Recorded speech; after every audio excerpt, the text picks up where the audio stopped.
我这样好像看不到你打字耶。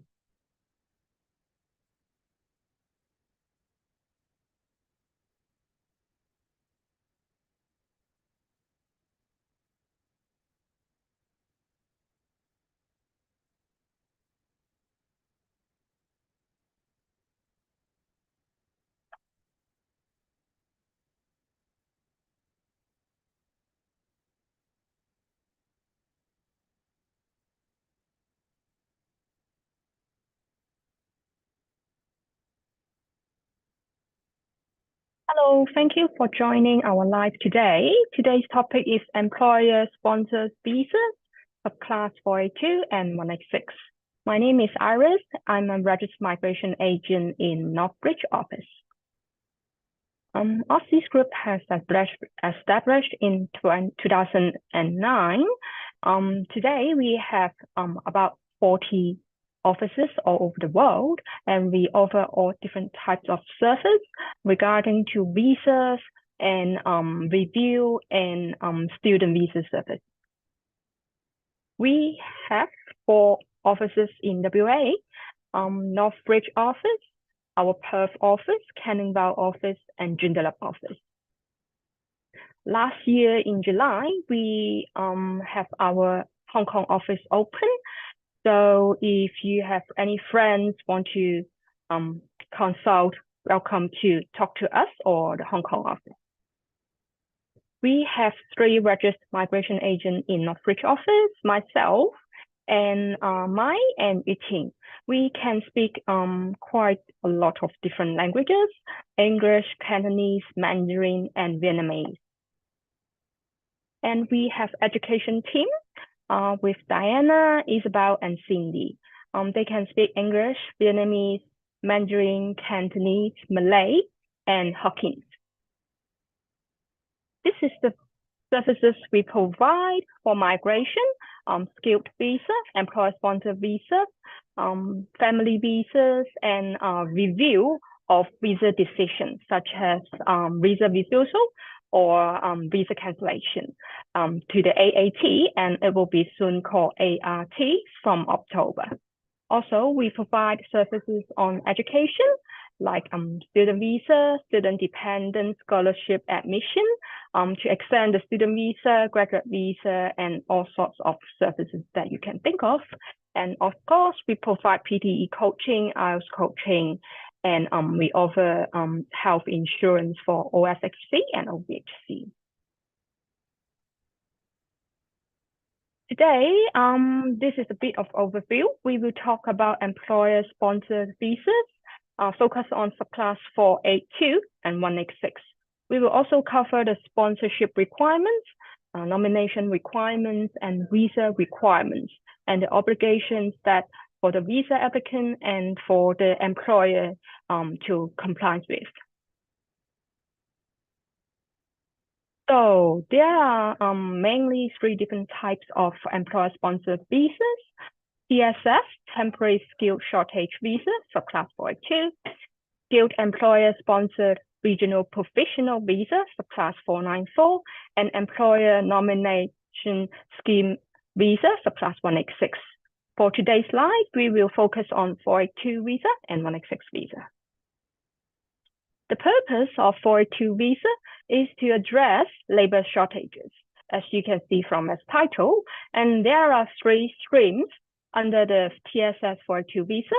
The short-term streams, there is a short-term skilled occupation list to cover those occupations for short-term stream. And medium-term stream, there is a medium and long-term strategic skills list.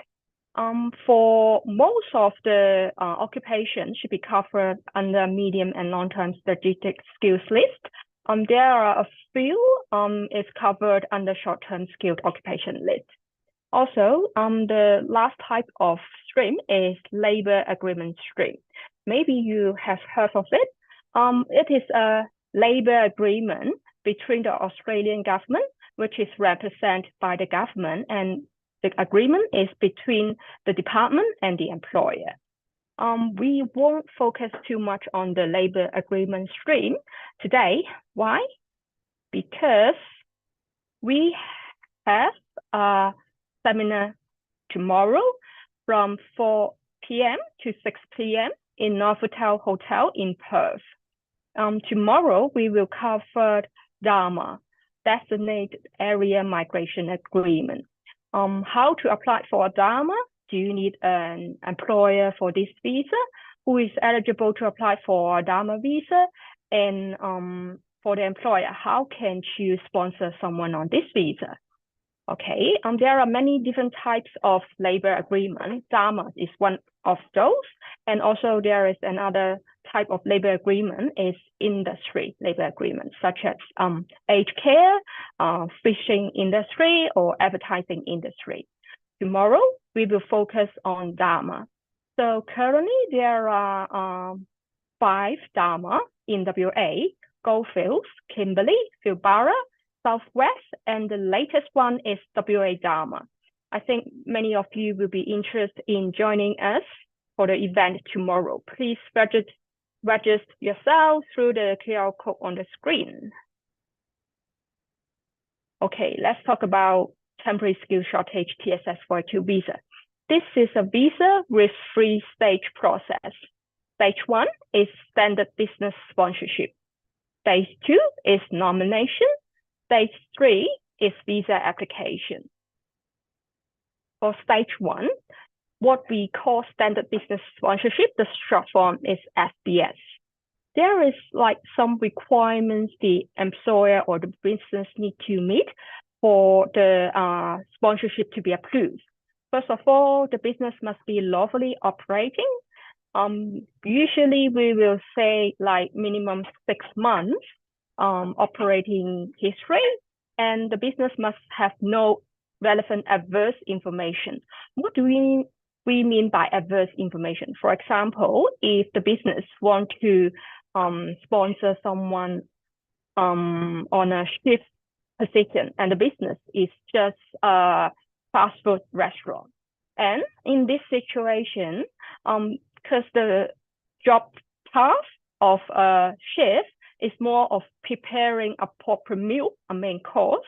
So in this case, in the department's eyes, they may think a fast food restaurant may not be qualified to get an approval on the SBS. And we will talk about it a bit more in the next slide. Also, the business must demonstrate their commitment to employ local labor and ensure non-discriminatory recruitment practices. Throughout the SBS stage and the nomination stage, and also throughout the whole 482 visa period, the business and the employer need to make sure they fulfill this commitment. Once the SBS approved, it is valid for 5 years. So the business can renew every 5 years if they still want to sponsor more employees for the company. Okay, stage 2 is nomination. After the application of SBS, once it's approved, the employer will become an approved sponsor.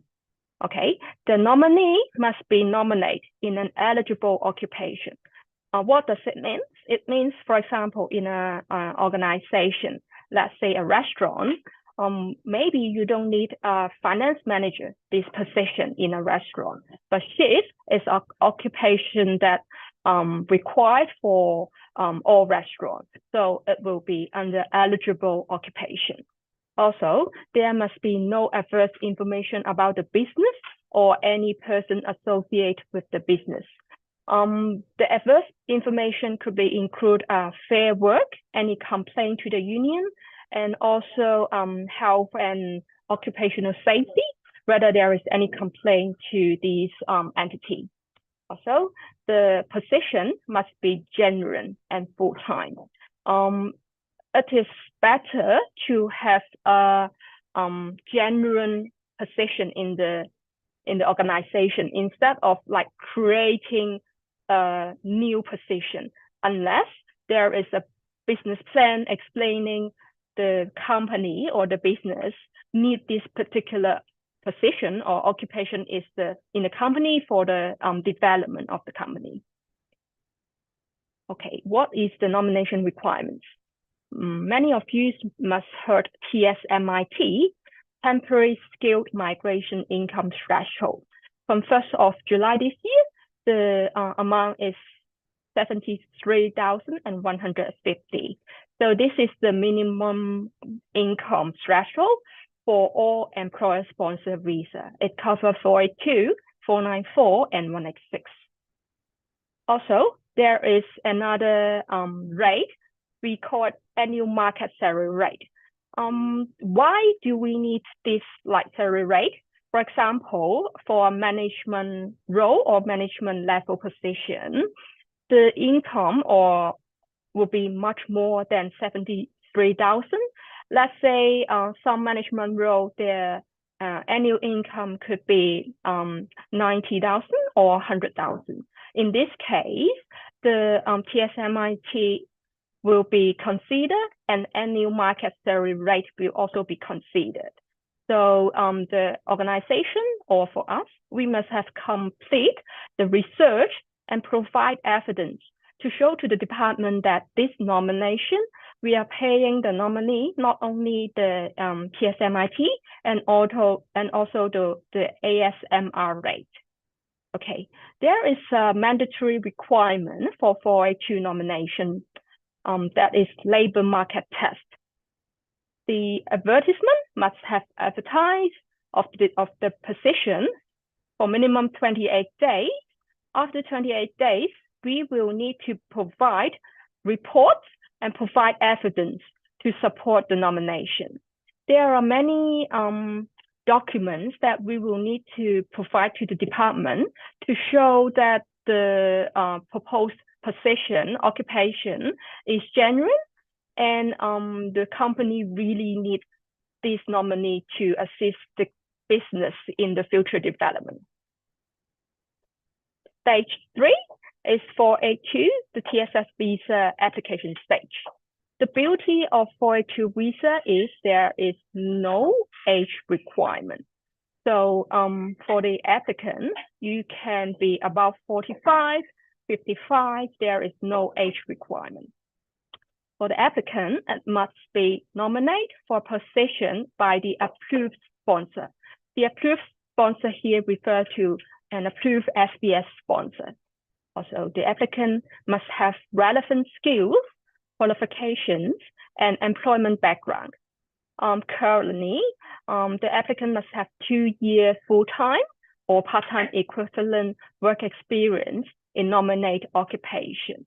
For certain occupation, there will be a mandatory skill assessment for certain passport holders and for certain occupation. Let's say for chef, if the applicant is from China, Hong Kong, India, Thailand, Philippines, Pakistan, Vietnam, in this case, the applicant must obtain a mandatory skill assessment outcome letter unless there is an exemption applies. We will explain further in the next slide.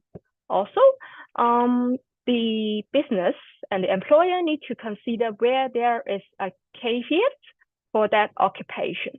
What do we mean by caveat? Let's use the same example of chef. For chef and cook, the caveat is this position exclude for those positions who is in mass production in a factory setting. So the cook and chef is a factory setting business. They are not actually performing the job duties or job tasks of a chef or cook because everything is standardized and everything is standard. So there is no need for a chef or a cook occupation to perform the job. Also, for cafe and restaurant manager, there is a caveat, and also for cook and chef as well. The exclude position in a limited service restaurant. What it means is like fast food restaurant, cafe in a mall, in a shopping center, or like a pizza fast food shop, this type of business is not the denomination is not easy to get approved because there is caveat on the occupations. From 23rd of November this year, the working experience requirement will reduce to 1 year full-time work experience or part-time equivalent. So if you think or you have any inquiries about the work experience requirements, please come to us and we will evaluate or review the information or qualification of each client so that we can give the best advice. Let's give an example of how the mandatory skill assessment will work. And there are several occupations require the applicant to obtain a license, a registration, or membership. This example is an electrician under general. So let's say if the visa applicant is hold a say Hong Kong passport or India passport, in certain circumstances they may obtain a mandatory skill assessment from TRA, and there is some exemptions.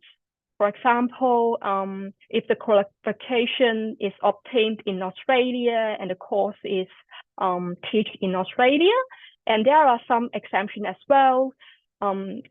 Like what I said, we will evaluate or review each client's background and their qualification, their work experience to identify whether the applicant needs a mandatory skill assessment or not.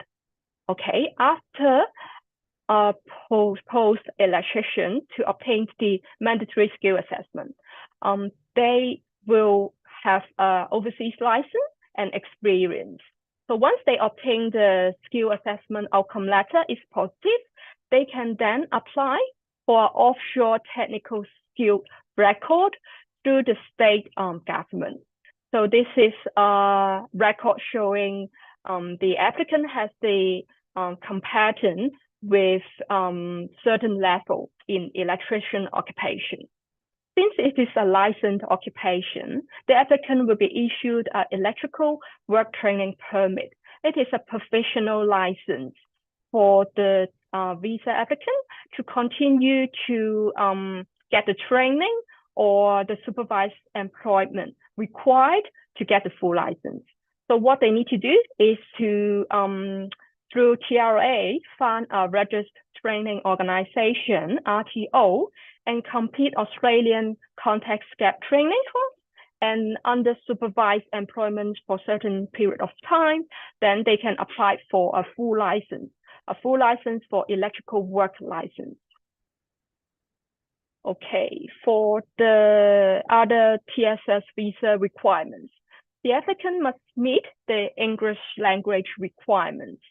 So as there are different streams, the English requirement is different. For short-term stream and labor agreement stream, the English requirement is vocational English. What it means is IELTS overall 5 and minimum 4.5. And if you are planning to do PTE academic, your overall score must be 36 or above, and your minimum score for each band must be at least 30. For 482 visa under medium-term stream, the English requirement will be overall 5 in IELTS, and for each band, the requirements is minimum 5. For PTE academic, the requirements is overall 36, and with a minimum of 36 on each component, on each band. Okay. The applicant must also meet the health and character requirements. For the 482 visa holders, there is a PR pathway to 186 visa.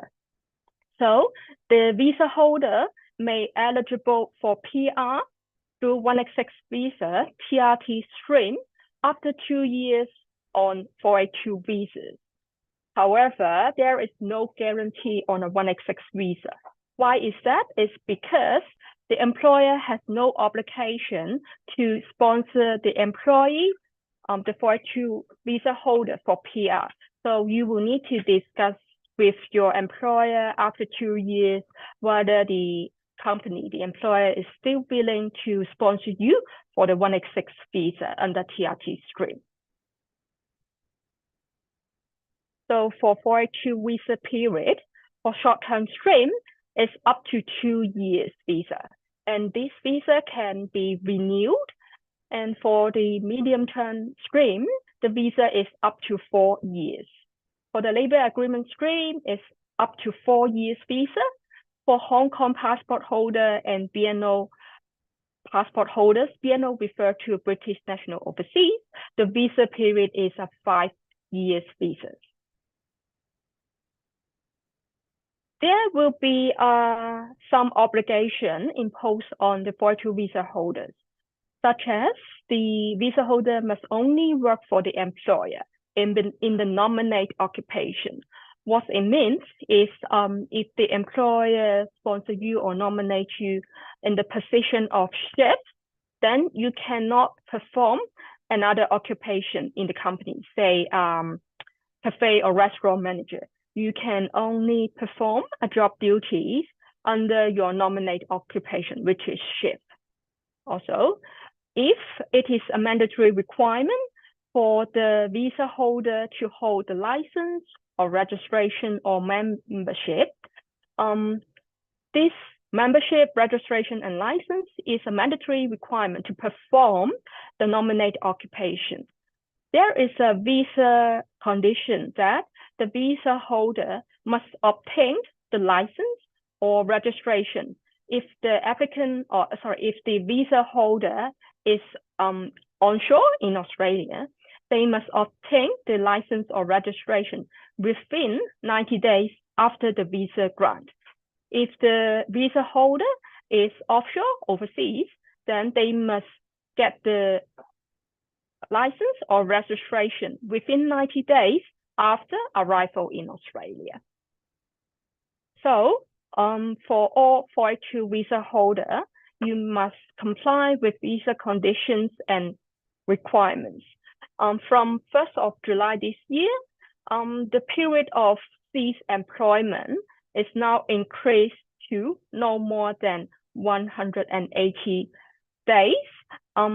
Any ceased employment before 1st of July is not counted. So if the 482 visa holder want to cease employment, the maximum is 180 days. From 1st of July, there is many changes and laws and protection on the migrant workers. A Strengthening Employer Compliance Act introduced, and this act is aimed to reduce worker exploitation and increase employer compliance. It means the employer must ensure they treat the employees according to the contract or the employment agreement between both of them. Okay, the employers must follow the laws relating to employment. For serious, deliberate, or repeat breaches, the employer may face prosecution, including up to 2 years imprisonment and fine of 360 penalty units. That is equivalent to 112,000. So there is a new visa introduced from 1st of July. It's under 408 visa, under the Workplace Justice visa. So this visa is for those employees, for those migrant worker who is not fairly treated by their employer. So these worker can make a complaint or raise a case to certain certified entity, including the Office of the Fair Work and Ombudsman, and also the union of their own state. Then with the certificate issued by this certifying entity, then they may eligible to apply for the workplace justice visa. and there are like several requirements for this visa. We may have another seminar to discuss this visa later, but let's see. So after the 1XX, after the 482 TSS visa, the next stage is employer nominate scheme, subclass 1XX visa. ENS visa is PR. There are 3 streams under this visa. Direct entry stream for the applicant with 3-year full work experience and positive skill assessment. For TRT stream, temporary resident transition stream, it is a transition visa for 457 or 482 visa holder. Also, there is a labor agreement stream for the employer who has a labor agreement with the department or industrial agreement with the department. So 3 labor agreements between Australian government represented by the department, between it and between the employers. So for the labor agreement, the employer can get the visa through 186 labor agreement stream if they are on labor agreement stream in 482 visa. So 186 visa is a 2-stage process, a bit different with TSS 482 visa. The first stage is nomination. It's quite similar with the 482 TSS nomination stage, although the labor market test is not a mandatory requirement, but we still encourage and recommend our clients to do this labor market test to show the genuineness of the position and to show to the department that that position is not only genuine, is benefit for the company in their future development. The second stage is visa application. Okay, for the 186 visa, under the temporary resident transition stream requirements, TRT stream requirements, the applicant must be under 65 years old. Also, they must be nominated by the sponsoring employer.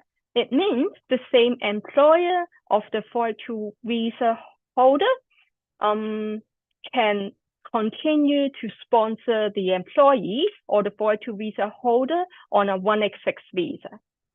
The employee must have worked at least 2 years for their sponsoring employer while holding their 482 visa. Or TRT stream requirements, for those occupations, the license, registration, or membership is mandatory requirement. Let's say electrician or nurse or medical practitioner, they must obtain the full license before applying for 186 visa. The English requirement is IELTS 6H and IELTS 6 overall. For PTE is 50 each and 50 overall. The applicant must also meet the health and character requirements. For direct entry stream, the name direct entry, it means the employee can apply for 186 visa if their employer, even though they do not have a standard business sponsorship, the business can still sponsor an employee on a direct entry stream if the employee can meet the visa requirements. So the visa requirements is the applicant must be under 45 years old, must have competent English, which is IELTS 6 each, and PTE 50 each. PTE must be PTE academic. Also, the occupation must be on medium and long-term strategic skills list. The applicant must obtain the qualification as outlined by ESCO code. For example, for a shift, the ESCO code requirements is Cert 4 level or above. Then the employee or the visa applicant must obtain a Cert 4 or above qualification. the other requirements, including hold the license, registration, and membership that is mandatory for the employee to perform in the nominated occupation. This requirement is a mandatory requirement. It means for the licensed occupation or for the registered occupation, the employee, the visa applicant must already obtain the full license or full registration. Also, the employee or the visa applicant must have 3 years of full-time post-qualification work experience.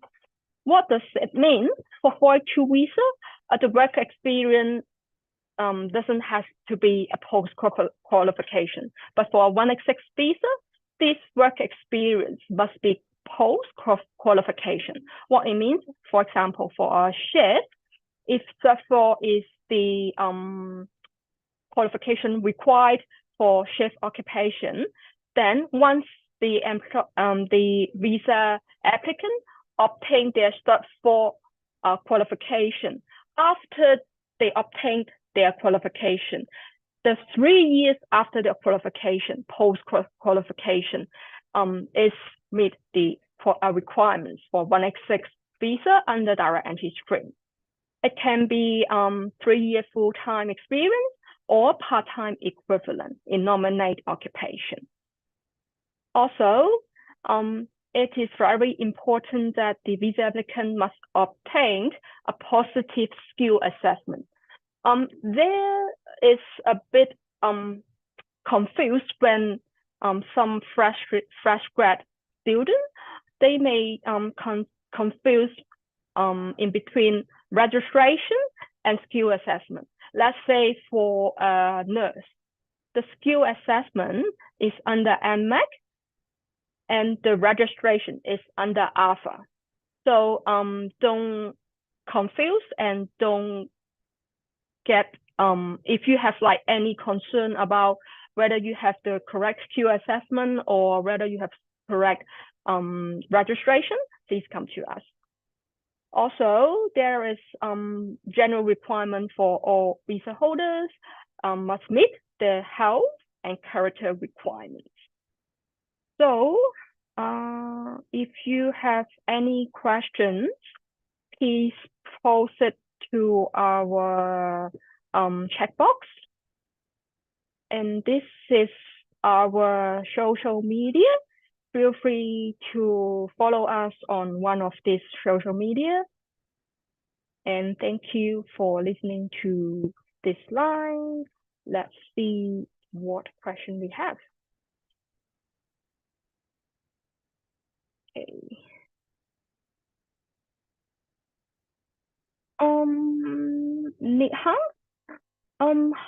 Hi, how much time company nomination take to be approved? Can you rephrase your question?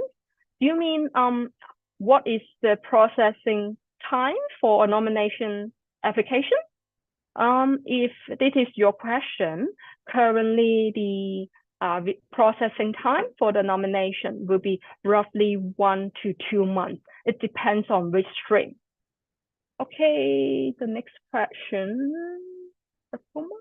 After subclass 500, how to apply for this visa?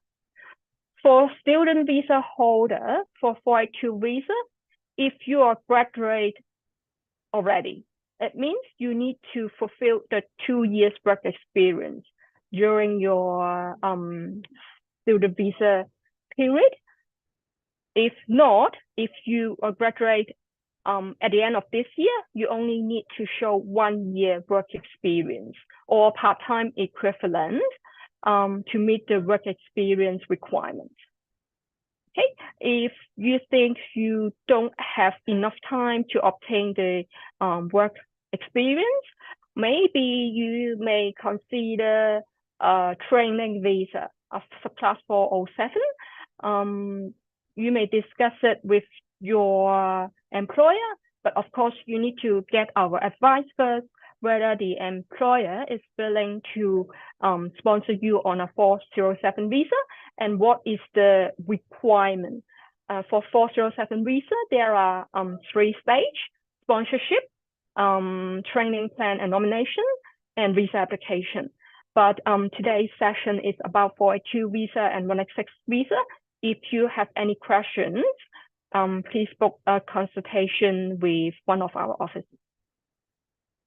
Okay, the next question. How many days to approve for motor mechanic nomination? Actually, if you already submit the nomination, you may ask the agent when is the lodgement day, and there is a link on the department website. I remember the name is Visa Processing Time, Global Visa Processing Time. You may choose the particular visa that you are inquiring about, and under that visa, there are streams. You can choose nomination and which day you submit the visa, and then it got a time frame showing that whether your application is still within standard processing time or is a bit over.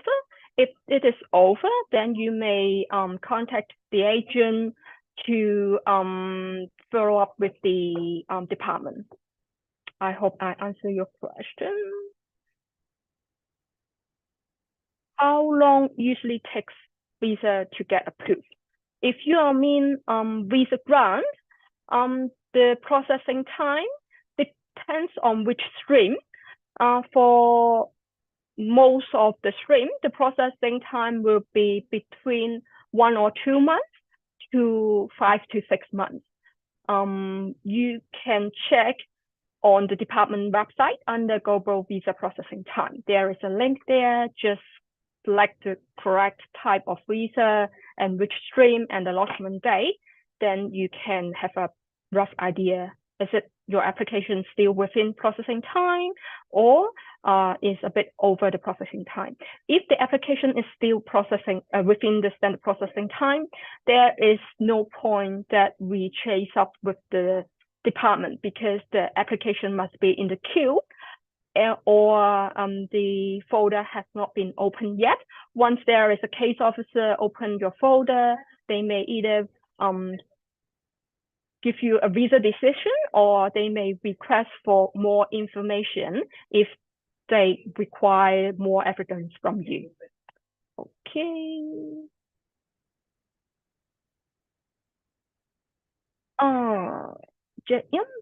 How and be our aged care workers and disability 482 visa requirements.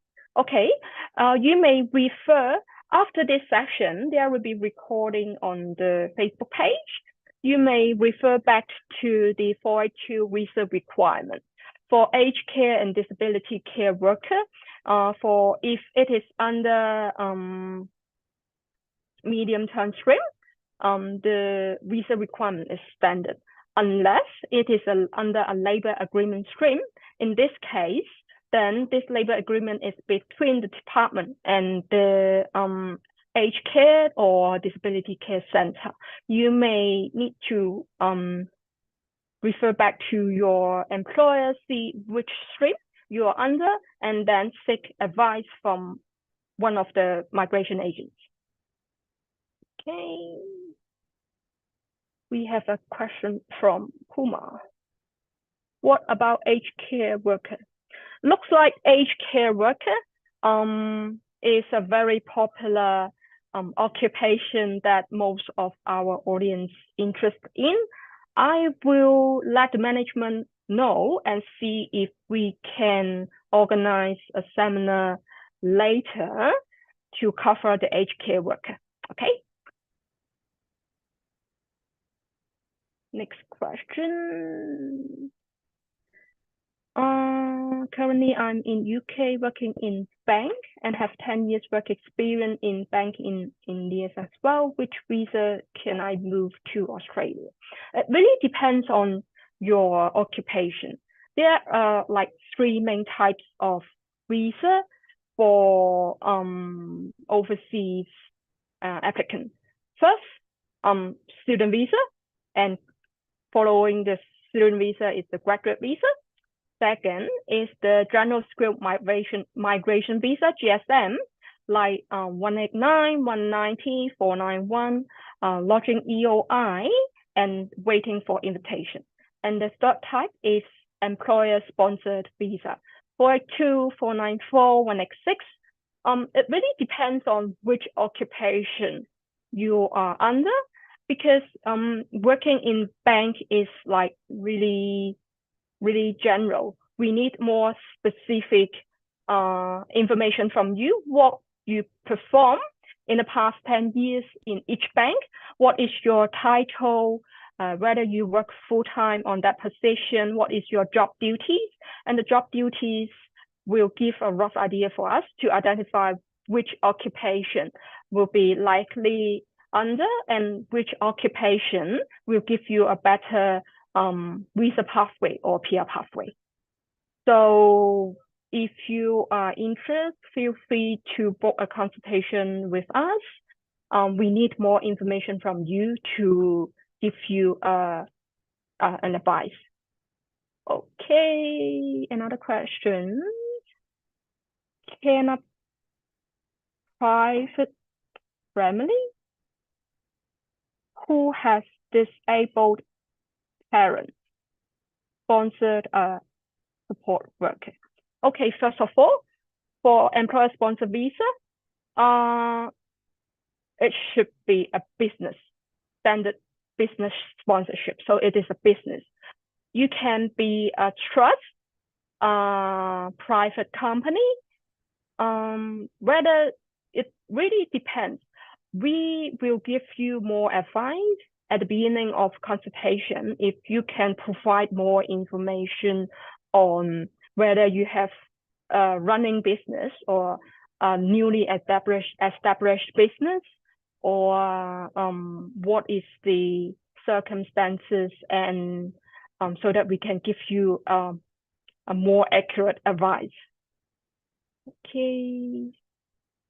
One more thing for most employer-sponsored visa, if you have a relationship with the employer, it is best to declare in the application. What we can do is we can write a letter, write a submission, attach with the application and explain to the department that yes, we are related, whether we have friends or relatives or anything, and how we address this situation.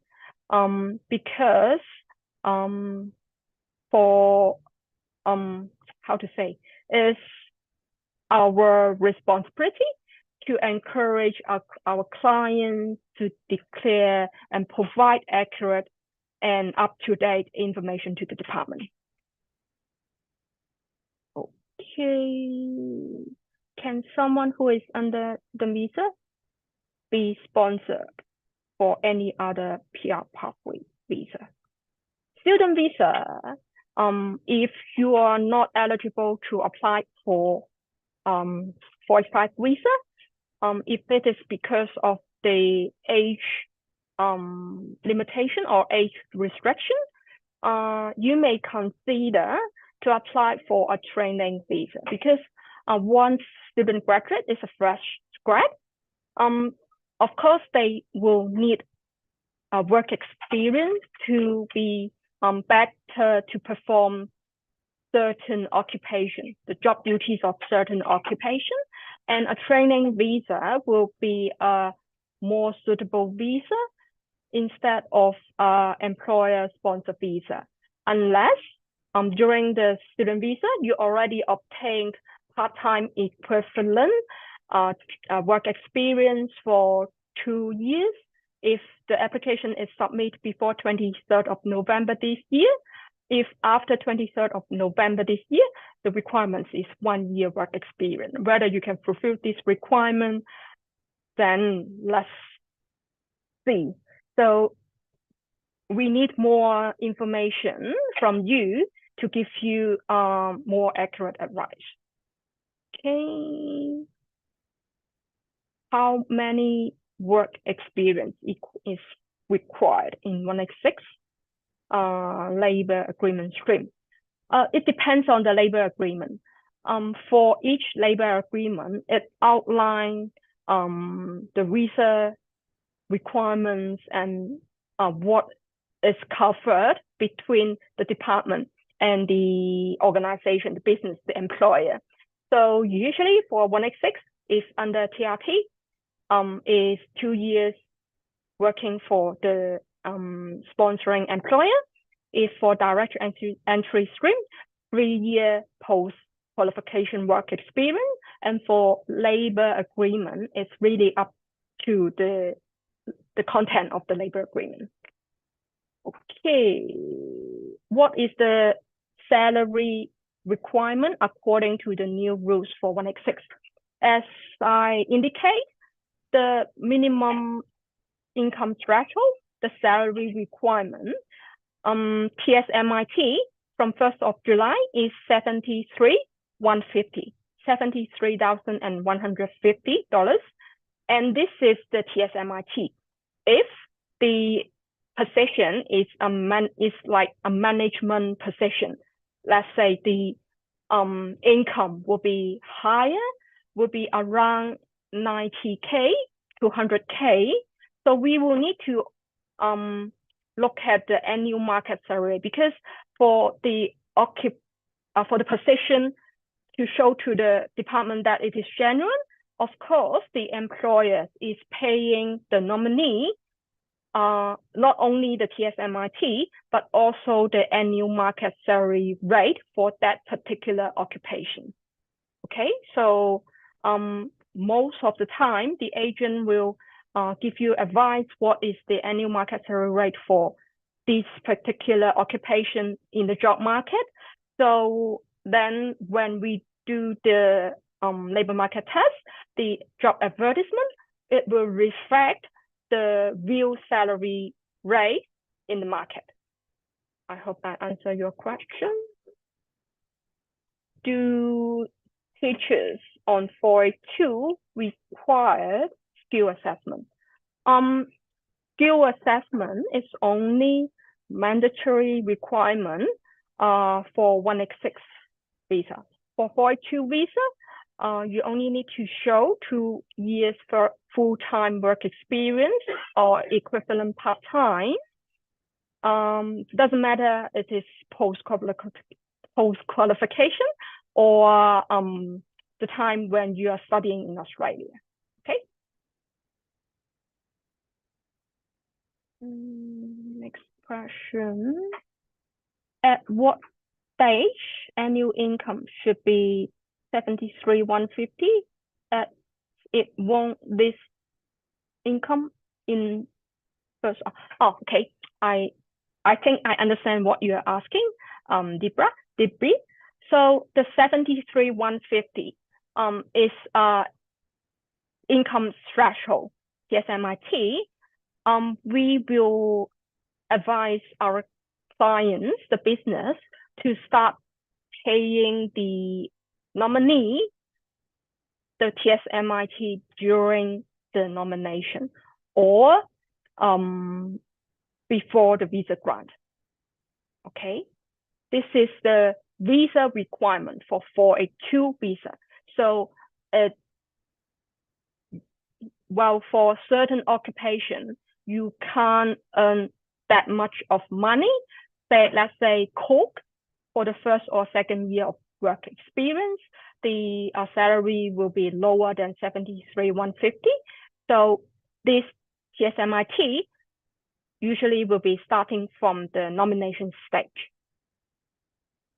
Okay, next question. Is it a must that one should complete 2 years under 482 before moving to the next stage? I am a bit confused about your questions. Before moving to the next stage, what do you mean by that? If you have like any concern or if you can provide more information, please book a consultation to one of our migration agents. Okay. I guess I understand what you mean. So if you are asking about the 2-year working for the nominating employer, after 2 years on 482 visa, if your 482 visa period, let's say, is 3 years or 4 years, after the first 2 years of working for the nominating and sponsor, then you may discuss with your employer if they still willing to sponsor you for 186 visa. Then of course you are eligible to go ahead, but you might also need to meet the visa requirement for the 186 visa as well. So the English requirement is a bit higher than for a 2 visa. So you will need to make sure you can meet all visa requirements. Okay. Question 4, after 482, how much cost after 482 visa? How much cost apply to 186 for applicant and for company, please? Okay, for 186, as I said, it is a 2-stage process. You don't need to be a standard business sponsor to sponsor the employee for 186 visa. What you need to do is stage 1, nomination. For the nomination, the employer will need to pay for the nomination application fee that is paid to the department. And the other thing that we'll need to pay is a SAF levy, Skill Australian Funding Levy, the full name. So it is the levy to pay to the department or to the government for the training of like Australia. So this fee is paid to the department. So the nomination fee and the staff levy fee will pay at the same time when we submit the nomination application for 186 visa. And for 186 visa, the application fee, I think, is one-off payment. So it depends on how much the company earning. If the turnover is like over 100 million or under 100 million, if you have any question, feel free to book a consultation with us. Okay. Okay. For the second stage is the visa application. This stage, the visa application fee will be paid by the visa applicant. Depends on how many visa applicants for this visa. Let's say some visa applicant got a spouse and 2 kids, then the total will be calculated. You may refer to the visa fee that is available on the department website, or if you engage one of our service, we will let you know what is the total fee the visa applicant need to pay. Okay. Question 13, for chef, do I need job ready program skill assessment for 186? For 186, you need a positive skill assessment outcome letter. So you may use for the job ready program, if you get the final assessment outcome letter, that one plus the 3 years post-qualification, 3 years post-qualification work experience, then you may use that skill assessment again. But remember, skill assessment expired in 3 years. So by the time when you apply for 186, after the 482 visa period and the visa processing time, it is likely the skill assessment will be expired. So it means you will need to do a new skill assessment. Okay. Or if for 186, if that is for TRT stream, then you don't need to provide skill assessment. You just need to work for the same nominating employer or sponsoring employer for 2 years. And of course, other visa requirements. Question 14, how does 1 year for Israel and part-time equivalent means? Okay, the question is asking 1 year full-time experience or part-time equivalent. What does it mean? How we consider it is a full-time work experience is for each week, the minimum working hours is more than or minimum 38 hours per week, and continually for the as a supporting document, we will check all your payslip. Whether this payslip is for a fortnight, then it should be around 38 hours per week. So it will be 76 hours to 80 hours per fortnight, or 38 hours to 40 hours per week. So what do you mean by part-time equivalent? So for part-time, how we consider the working hour is like meet the requirements of part-time equivalent. You will need to work for more than 20 hours each week. For those weeks that is like over 20 hours, we will need to count each payslip for 2 years, so that you can have like equivalent time to 1 year work experience. If you're working part-time, 20 hours or above for each week, of course you will need 2 years working period to that is what we call equivalent. Okay. What are the terms for the retail pharmacist? 80 points for 190 and 90 points for 491. This is a question under general skill migration. If you launch the EOI by yourself, you may need to make sure you fill out the EOI correctly. If you have the agent to prepare the EOI for you, of course, you don't need to prepare. And what is the chance of getting invited? It's really up to, for 189 visa, it is really up to the department. And for the 190 and 491 visa, for WA, the next invitation one will be next week, every first week of each month. We are still waiting for 1 or 2 rounds and see which occupation is in their favor. Maybe the construction, maybe health-related occupation. We don't know yet because it is a new financial year. Okay. If you want more information, we follow us on our Facebook page. We will update after each invitation round, no matter this is for 189 visa, 190, 491, and for WA.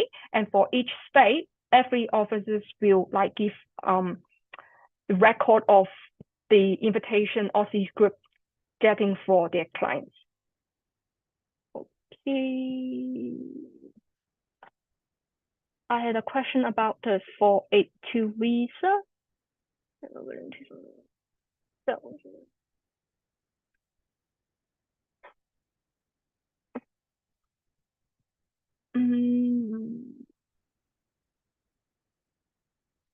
Okay, there is certain exemption for English test, whether the